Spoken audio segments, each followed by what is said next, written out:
Heathrow third runway. What are the pros and cons of London Airport expansion and why is it so controversial? The expansion of Heathrow Airport has proved a controversial issue, sparking fierce debate from both sides of the political aisle. Let X27 take a look at the contentious issue. Transport Secretary Chris Grayling says it will allow more connecting flights with other UK airports, but there has been fierce opposition to the third runway. The government say a new runway is necessary for the UK to be able to compete with other European cities for business investment as well as meet demands for new flights. Published in 2015, the final report of the Airport Commission, which was led by Sir Howard Davis, concluded that a third runway at Heathrow was the best option for the future of aviation in the UK.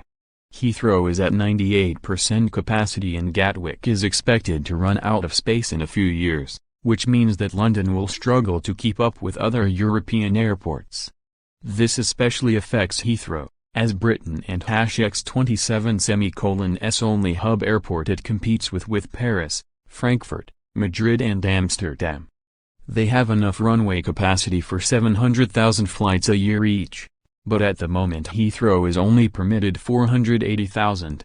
A new runway would mean airlines could add new, direct flights to fast-growing markets such as Brazil, Russia, India and China, which are important for economic growth.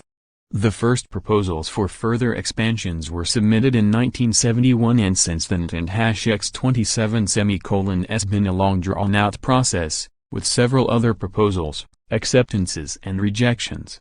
The decision of how to solve the problem of a lack of capacity at London and X27's airports has taken a long time and has divided cabinet ministers.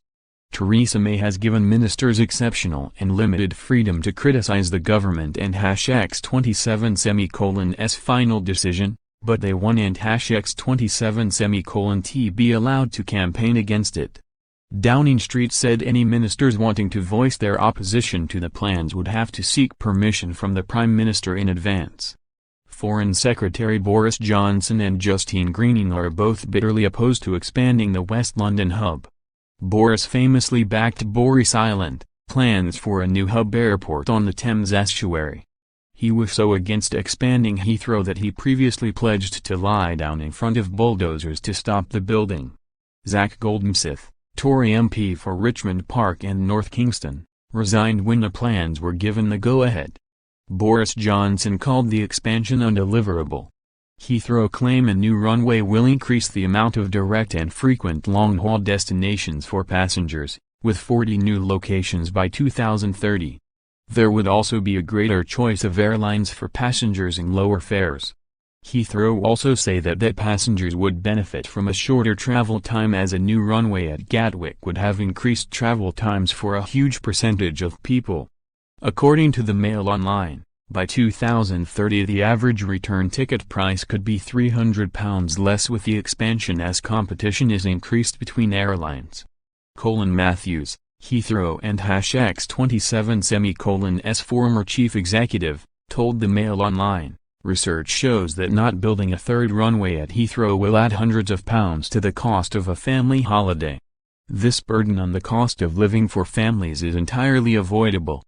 Government has it within its power to lower prices for consumers by taking a clear decision to support expansion and end the years of prevarication that are now causing fares to rise and routes to be constrained." Another spokesperson at Heathrow added, "There will be two main passenger terminals in transport hubs, Heathrow West, Terminals 5 and 6, and Heathrow East, an extended Terminal 2, connected by an underground passenger transit and baggage system. The minimum connection times between terminals will fall from 75 to 60 minutes. On June 5, 2018, Transport Secretary Chris Grayling confirmed plans for the new runway will go ahead.